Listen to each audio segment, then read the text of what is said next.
Everyone, my name is Deborah Shea, and I'm a career coach in the CDO. I'd like to welcome you all to the nonprofit and economic development session. We're also happy that you're joining us today. So I will be the moderator for our session. We have a great panel of second-year all-stars with us today: Drew DeLelio, Dan Harris, Elizabeth Sansbury, and Melissa Zuck, who will share their stories and in just a bit, but I'd like to give you a flavor of just our format for the next 50 minutes. So I'll review a little bit about what the CDO is all about, the Career Development Office. Drew will talk a little bit about economic development from a very brief overarching perspective. Melanie will follow up with a brief overview of her connections to the Net Impact Club, as well as nonprofit related organizations. Then our panelists will field some questions from me about their pre-SOM experience, what they did for their summer internship, and perhaps what their full-time goals will be. We'll leave some time for sure for your questions, which we ask for you to submit in the Q&A section, and we will address as many as we can in the time frame that we have. So without further ado, I will just start very quickly by giving you a brief overview of the Career Development Office. So I have been with the CDO for 2.5 years, and I'm a coach. So the team that I am with services full-time MBAs from their career development perspective and their job search strategies. So we work directly with students on everything from assessments to resumes, to cover letters, to developing proper LinkedIn profiles, to networking strategies, to behavioral interviewing and how to be the best in front of future employers. And of course, helping students prepare for internships and their full-time recruitment efforts. On the other side of the CDO, we have the employer partners, and they are massively important because they deal directly with the companies and the organizations with whom you would like to work at some point.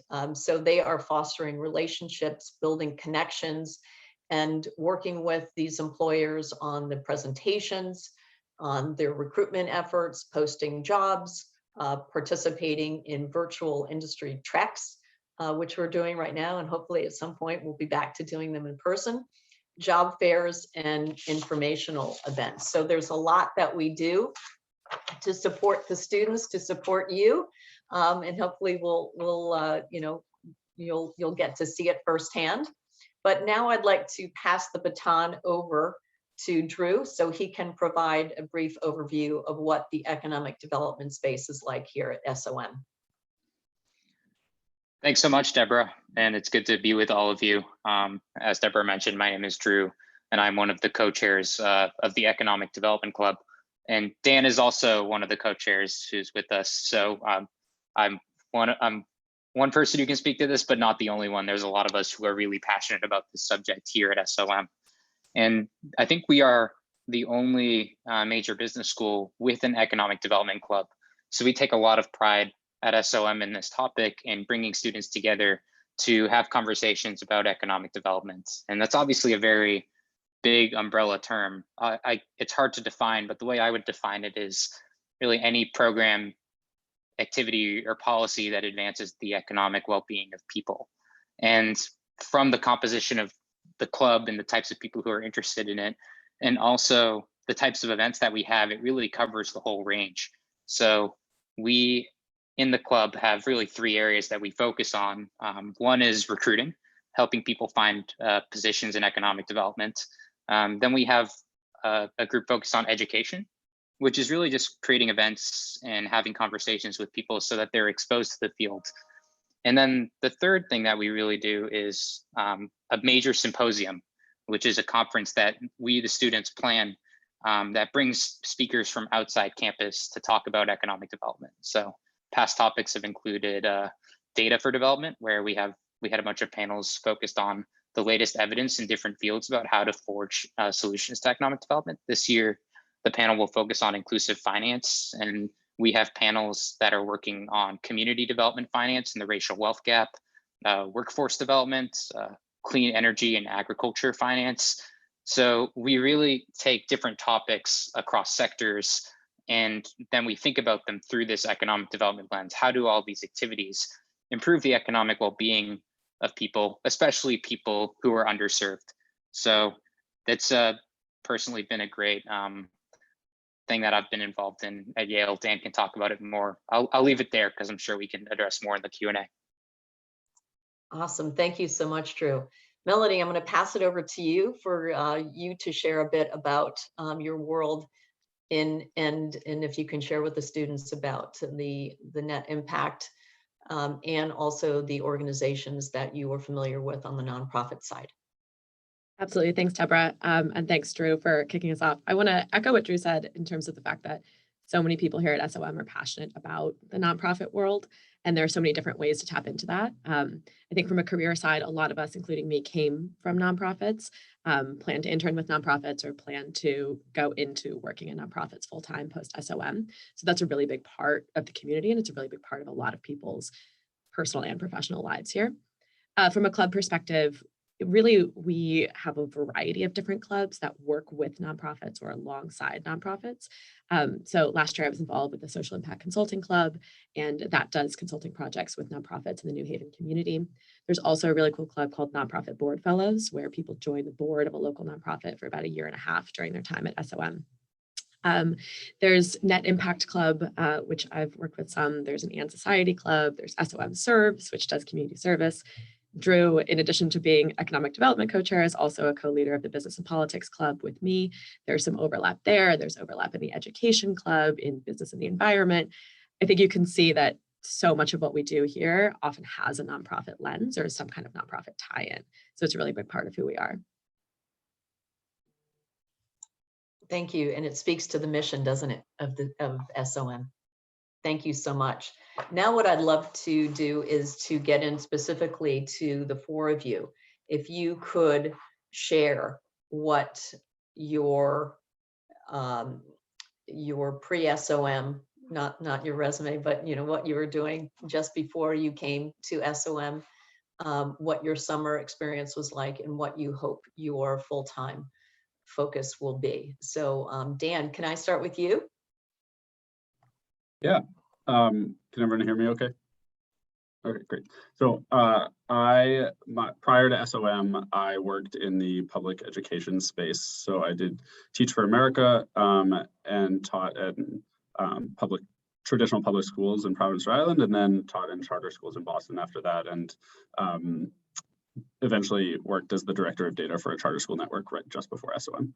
So that's about, again, like Melanie said, many of us come from nonprofit backgrounds, and that holds true for me. Thank you. Elizabeth, you want to go next?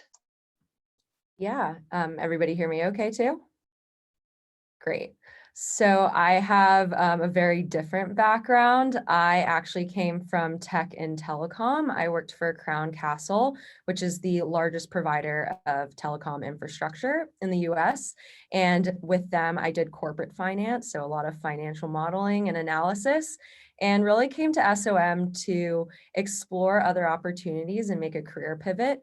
Not necessarily in nonprofit, although that's kind of partially where I landed. So now, or this past summer and in the spring actually of last year, I worked for Seth Goldman, who is the founder of Honest Tea, and he's also on the board for Beyond Meat at his grant program.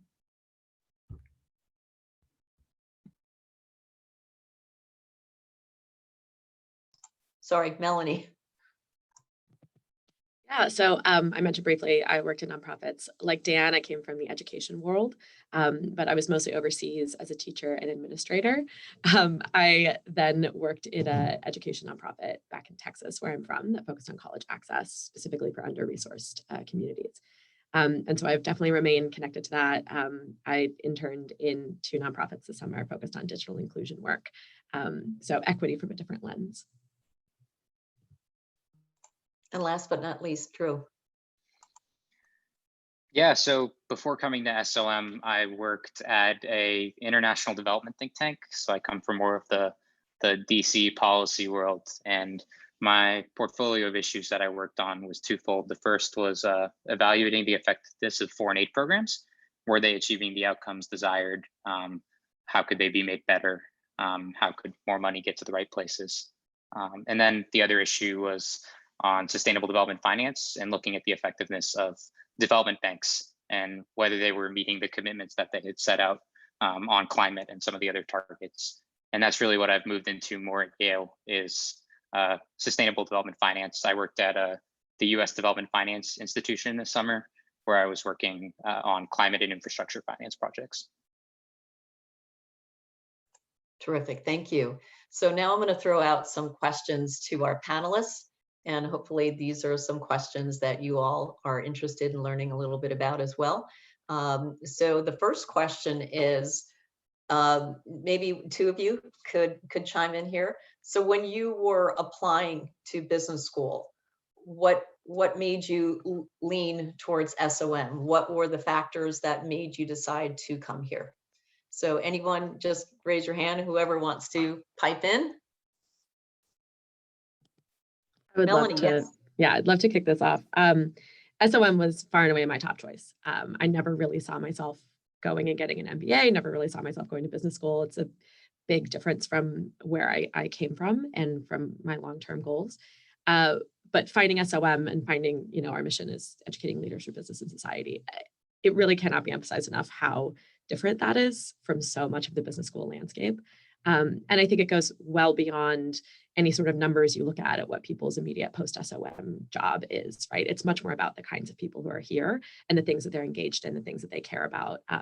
Really just sort of built into everyone's DNA is this passion for social impact and this belief that you can bring social impact into whatever work you're doing, that you can always have that society-focused lens.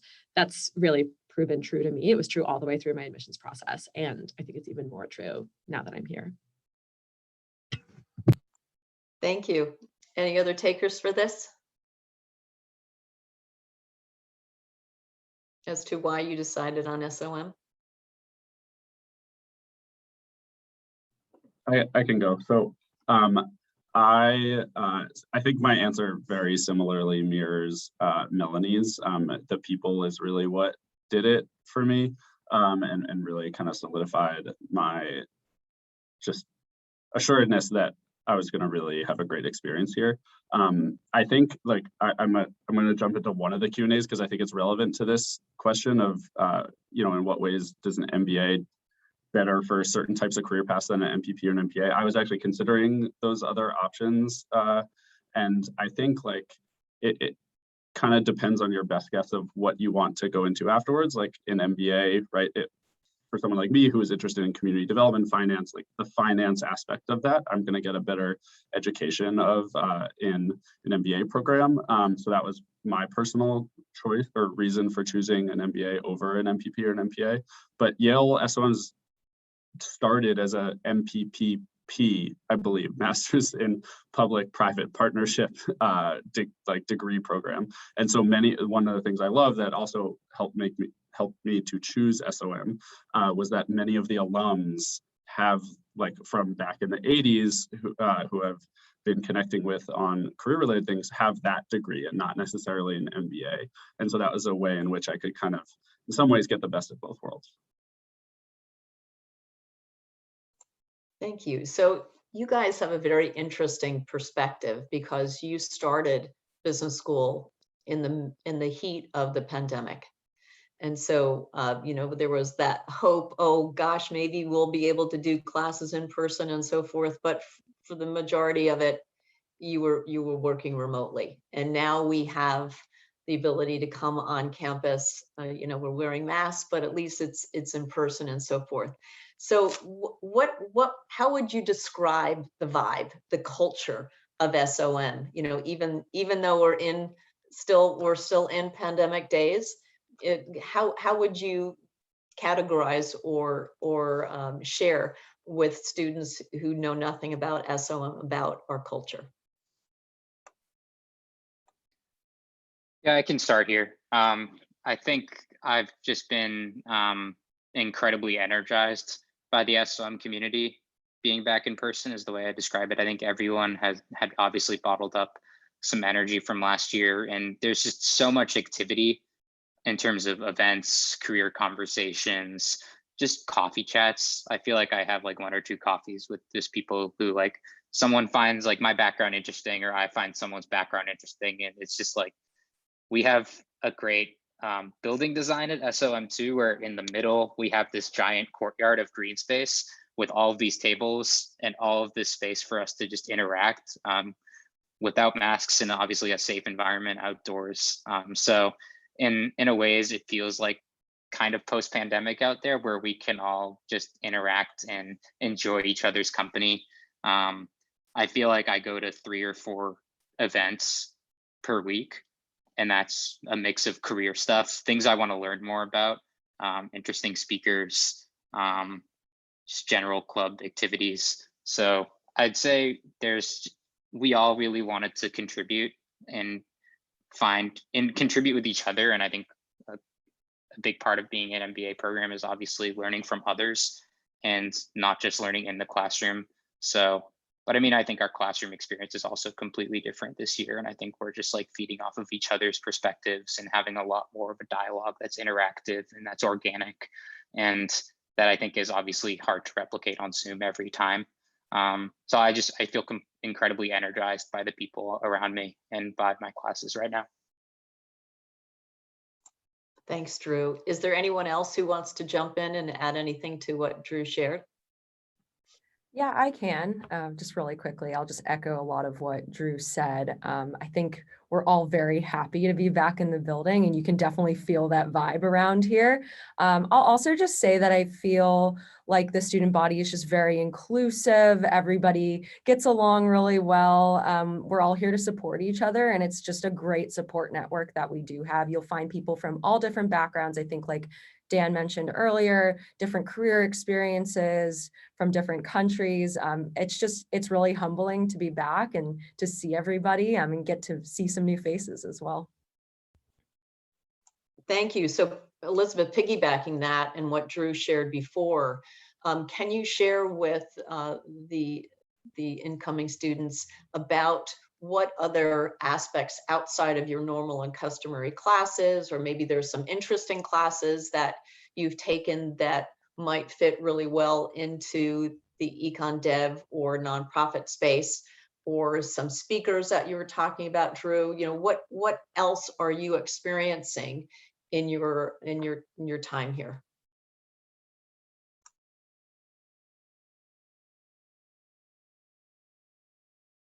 Did you want me to take that? Yeah, okay. Sorry, anyone, sorry. Yeah, there are a lot of opportunities outside of classes, but starting with classes, a really interesting class that I took last semester in fall 1 was business ethics. I thought it was great, and it really is applicable to any career path you're thinking of going into. And besides that, you know, this is really our first fall that we're having without like core classes. So I'm really excited to explore what else is out there.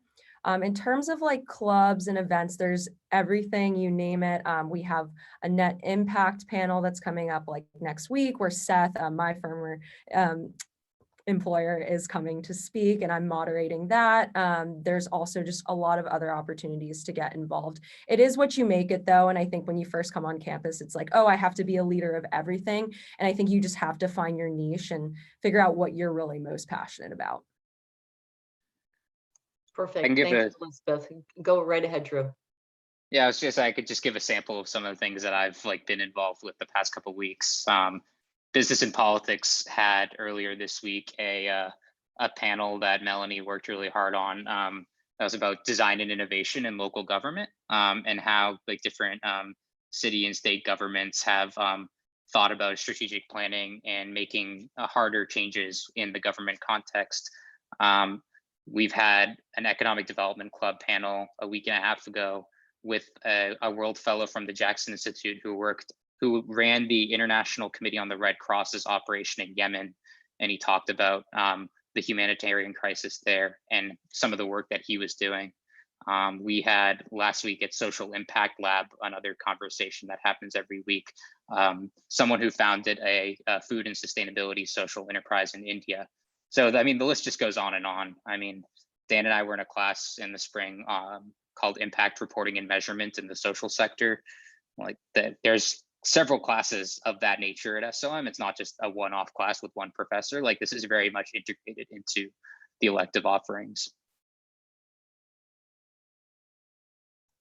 Great. I'd like to add really briefly, Deborah. Yeah. Just on Drew's point, in terms of the fact that there are a lot of these different classes built into SOM, that's very true. Another reason that I came to SOM is because your second year, you can take classes anywhere across the university.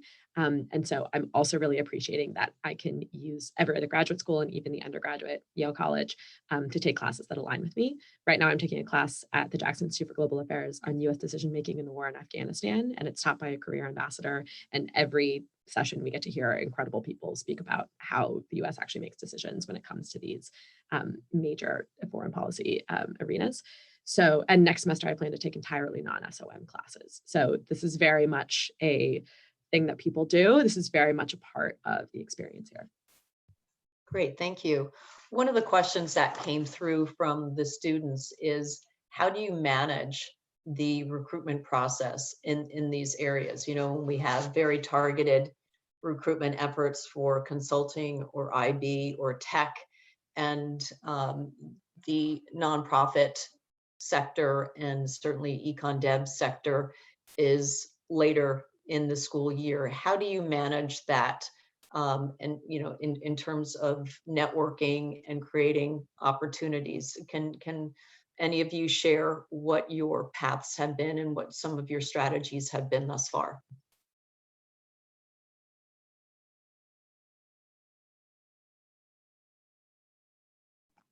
I'll start. I had a pretty untraditional recruiting experience. I don't know if anyone here can speak to a more traditional like iBanking or recruiting or consulting possibly.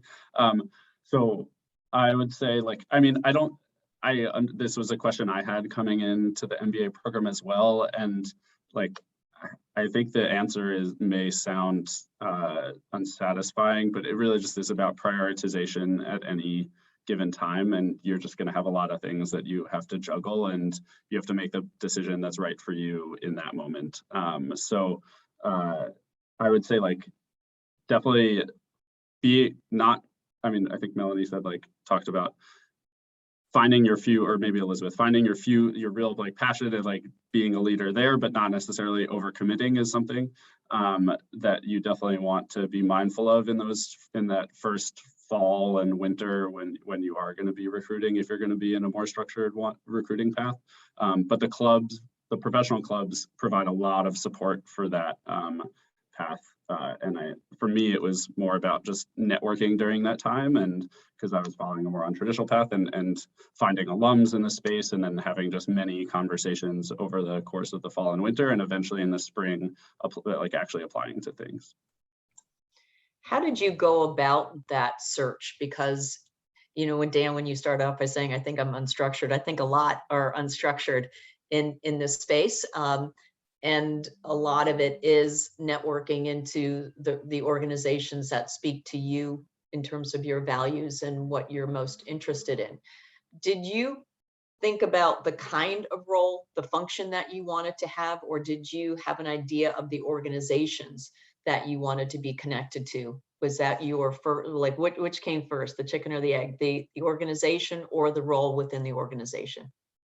For me, it was certainly more the mission and the issue area that I wanted to address. And so that for me, coming into SOM after a few different iterations was the racial wealth gap. And I actually, through my involvement in the Economic Development Club, I was planning a panel for the symposium that Drew was mentioning, and the moderator that I was connected to with the help of some of the second year leaders was an alum who was just like incredibly connected in this space. She ran a community development finance institution for like 25 plus years.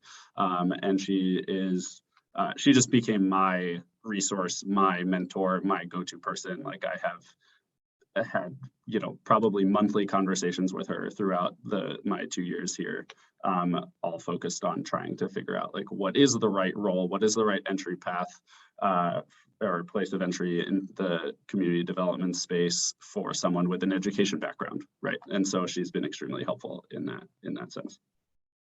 Awesome, thanks. Anyone else want to jump in on what Dan shared?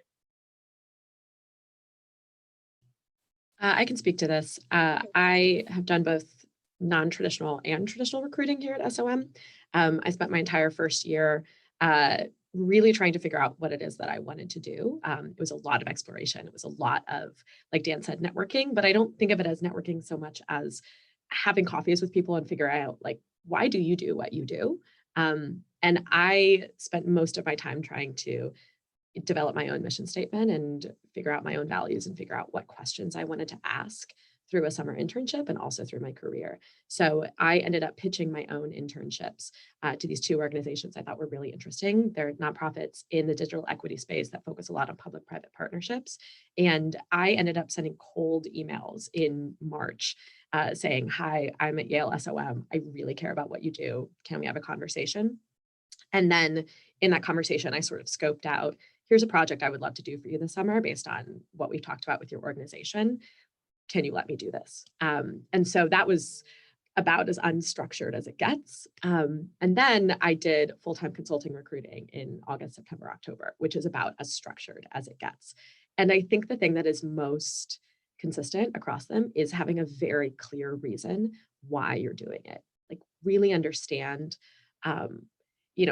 focus on your own why, your own purpose, your own mission in it, because I think it can get really chaotic and confusing and stressful when everyone around you is trying to get jobs, whether that's unstructured or structured. And so really coming back to my own why and all of that was crucial. I think that's really interesting that because we talk to students about the fact that, if you don't see it there, if you can create it, you can build it. And I love the fact that you pitched cold. And can I ask how many hits did it take for you to land, or for a conversation to take place where someone was actually interested enough to say, okay, let's see what Melanie has to offer us. How easy or how difficult was that for you? Yeah, so one thing that I figured out when I was talking to alumni was that the yale.edu email address goes a long way, and I think that's very true. In March, I probably sent 15 emails, maybe 20 emails to cities or nonprofit organizations I thought were doing really interesting digital inclusion work. I probably had about a 35% hit rate, which for a cold email is crazy high. And of those, I think I had 3 or 4 conversations. I got someone on the phone for 30, 45 minutes. And I think what was really helpful though, I think the reason that 3 or 4 conversations turned into 2 jobs is because I was very clear on here's my value add, here's the kind of work I want to do based on the needs that you have, here's a project that I could do. And I could like scope that really quickly so they could very much envision this is what it looks like. And I tried to do as much work as possible to say, I'm going to work 20 hours a week for 10 weeks this summer. And like, these are going to be my metrics. These are going to be the goals. This is what you're going to hold me accountable to. I had funding from SOM through the internship fund, which we haven't really discussed yet, but that's a huge thing. If you're going into these nonprofit or social impact roles and aren't getting funding from the organizations or getting very, very minimal funding, you can use internship fund money to supplement that. And so it was really, I think the clarity that I built into it helped make that a lot more effective. I think if you're pitching an internship, you really have to pitch it and you have to know this is what it's going to look like because that's going to be the biggest thing for your potential employers. Awesome, thank you. How many of you tapped into the alumni network? Okay, awesome. Could you share with these potential students about what those conversations resulted in, what you thought about the alum community as a whole, You're going to be a part of that rather soon. But how helpful did you find those alumni connections? Super helpful. I mean, I got my internship from Alumni. The associate on my team was SOM. The managing director on the team that I worked on was also SOM, and they were just my biggest allies. I mean, I think everyone's kind of been in the place that we are in now as students, and they're always willing to lend a hand. I mean, I've even felt it now, like with a lot of first years on campus, where even though I'm busy, like I'm always making the time for first years. And it's not even like I'm going out and trying to like make it happen as much as I just feel it like in my gut that like this is what we do. This is how I got to where I am. This is how other people get to where they want to go. And like alums have been for me what I'm now being for first years, where whenever like I think Melanie, you said 35% acceptance rate. Like I have had like 80 to 90%, like almost every, like it's incredible. Like, I mean, maybe I'm just forgetting the ones who haven't responded, but for the most part, like whenever I reach out, I feel like I'm able to set up a conversation very quickly, especially with recent alums. I found that the class above me who graduated, especially because they can like sympathize with us going through business school during the pandemic, and they've just been like my biggest allies too, and just always eager to lend a hand or have a chat. So yeah, it's been like incredible, especially since there's so many in the spaces that we're here having this panel on right now. I feel like I just have a wealth of people that I can turn to for whatever my needs are. Thanks, Drew. Anyone else want to jump in on that score? I just will say I also had like 90% acceptance or response rate with alums. They are great. They are better than now it's organizations. One of the questions that came through was, how does this alumni connection work internationally? And I will tell you from the CDO perspective that we do have a lot of resources. As both Melanie and Drew and Elizabeth and Dan would tell you, that tapping into the second years, those who have been through this process before, and the recent alums, we do have something called Who Went Where documents that are at the ready for the last 3 graduating classes, and even those who have summered. So it's right at your fingertips. Plus we have an SOM LinkedIn page that has close to 21,000 alums in the network, and this is a global network. And I can promise you that whether you're looking for a role in Singapore or in Taiwan or in Ghana, there will be someone that you can talk to, if not in the actual company that you're looking for, certainly in the region. So we pride ourselves on keeping those connections close. Most, if not all, of the alums have been very supportive, whether they join on panel discussions or participate in exploratory or coffee chats with students. We do have a very robust connection that just does not exist here in the US. It is a global network. So I just wanted all of you to recognize that. One of the questions that came up for you panelists is also, what benefit are you finding by having this calling card, having this business degree at SOM? How impactful and how important is it for a student coming in to think, well, how can I leverage my MBA to a role in these particular business sectors, economic development, and the overarching nonprofit space? Anyone? The value of the MBA? Yeah, I can touch on it briefly. I think just like Melanie touched on earlier, just having that Yale email address in itself is like very beneficial, I've found. Also, I think the benefit in itself is just everybody knows the Yale brand. SOM is, you know, obviously climbing the rankings. It's doing a really good job of like putting its brand out there. There's just, I've seen a lot of doors open up just saying like, hey, I'm getting my MBA at Yale. Awesome. Thank you. I'll Go ahead, add to that. please. I'll Yeah. add to that and say that I think coming to SOM specifically, if you're interested in one of these two fields, the value is the broad range of both people and the interests that they have that are here as your fellow classmates, and just the amount of clubs and professors that do this type of work as well.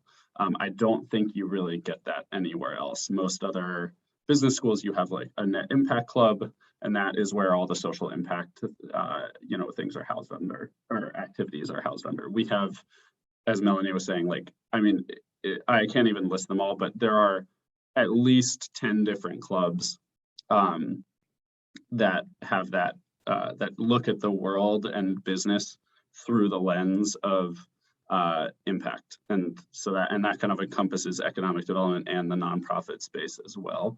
And so that means that the odds are that there is someone in your class or in the class above you that you will be taking classes with that is coming from the space that you want to enter, which is just like a really powerful thing. And that even if that's not the case, there are many alums kind of doing that, who you can reach out to as well. So just the broad and just the sheer numbers and like amount of activities you can do here is really powerful. I think that kind of speaks to one of the questions in the Q&A is about, like, if you're interested in a niche economic development field, you know, if you're in a niche field, no matter what, you're sort of narrowing yourself a little bit. But I think like if there's any place that's going to have connections and opportunities for you to find other people or opportunities in that space, SOM among the business schools is, I would guess, the best option.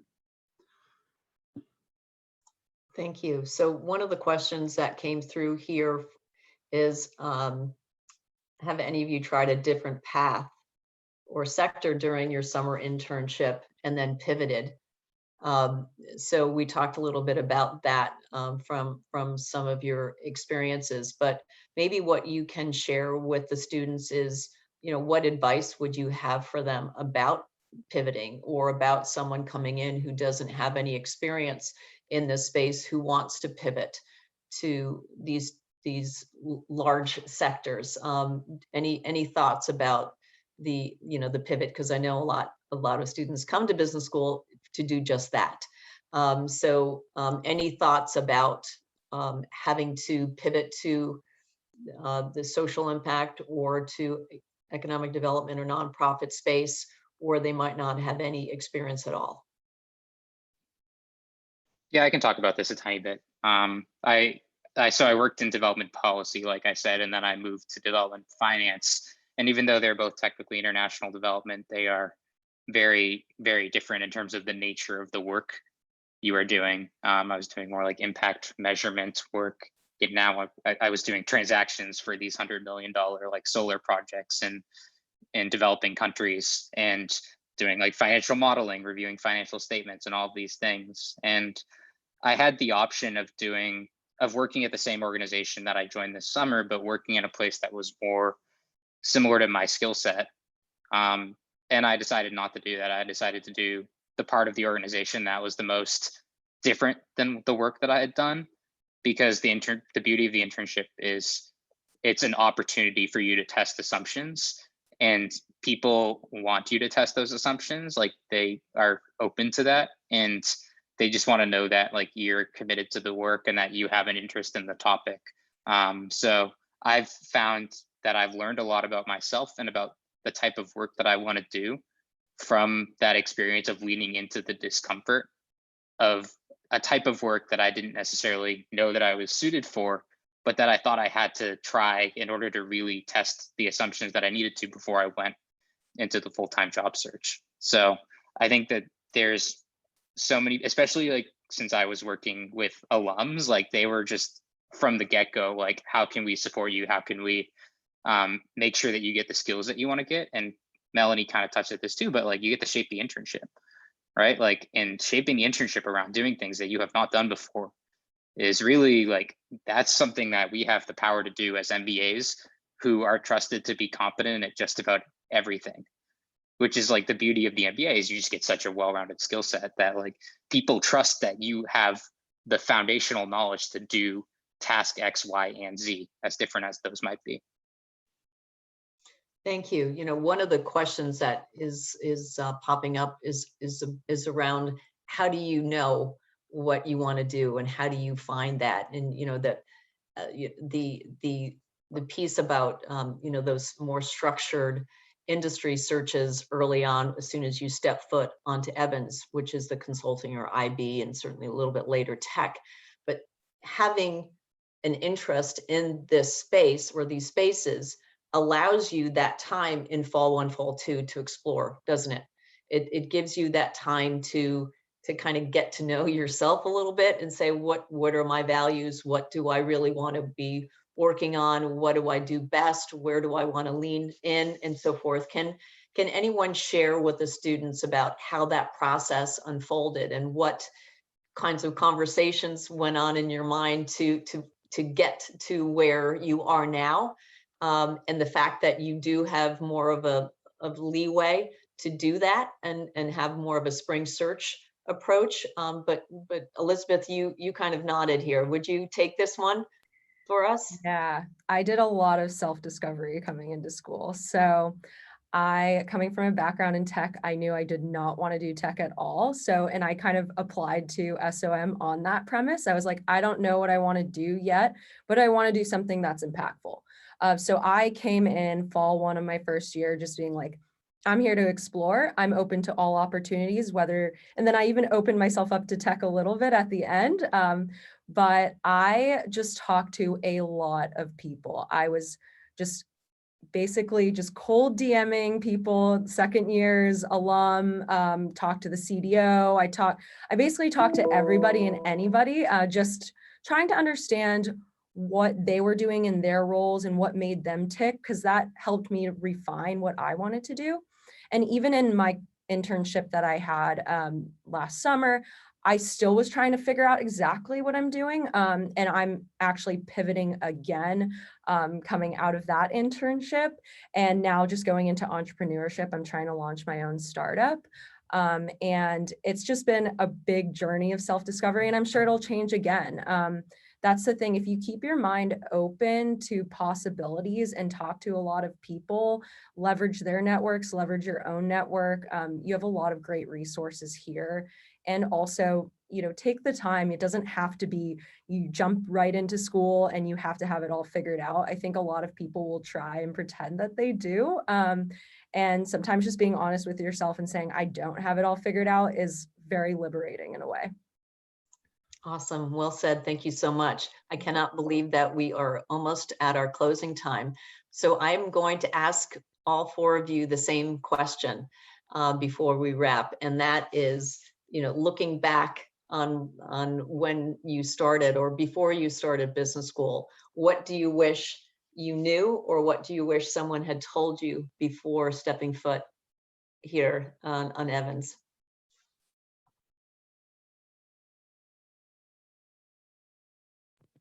I can start this off.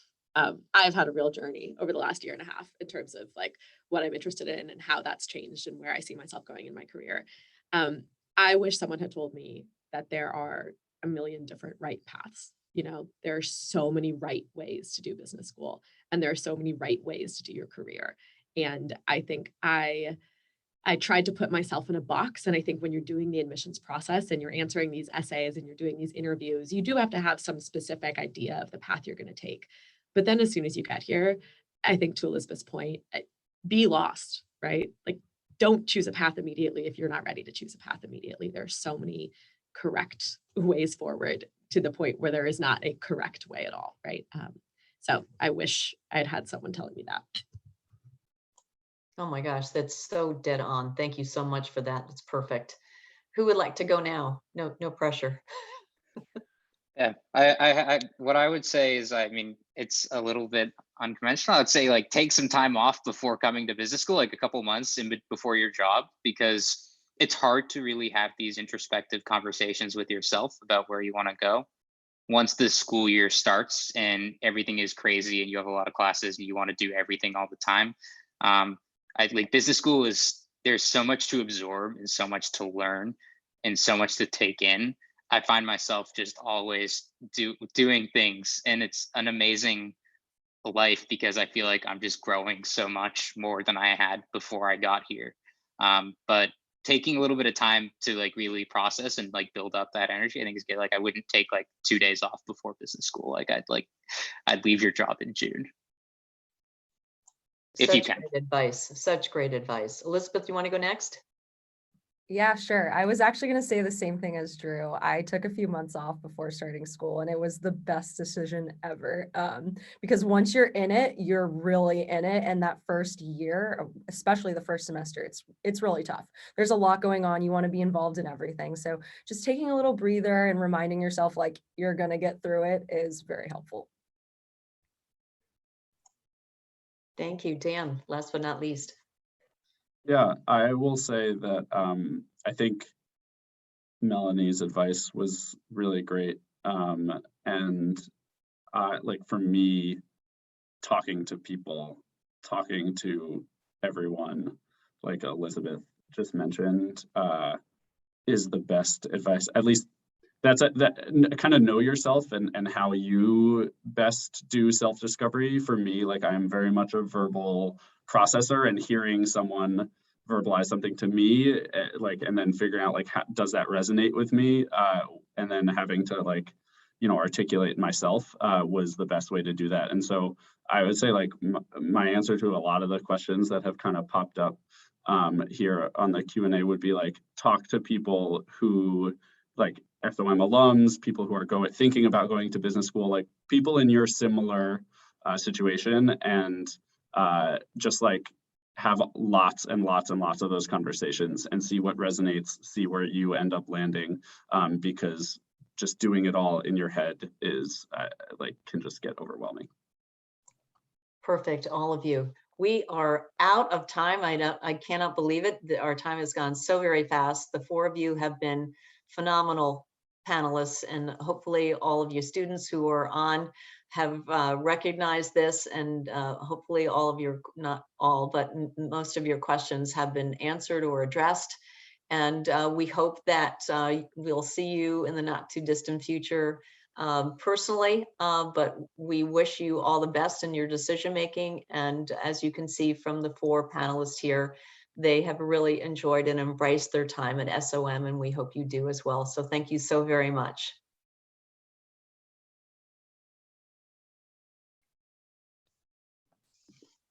Thanks, everyone. Thank you.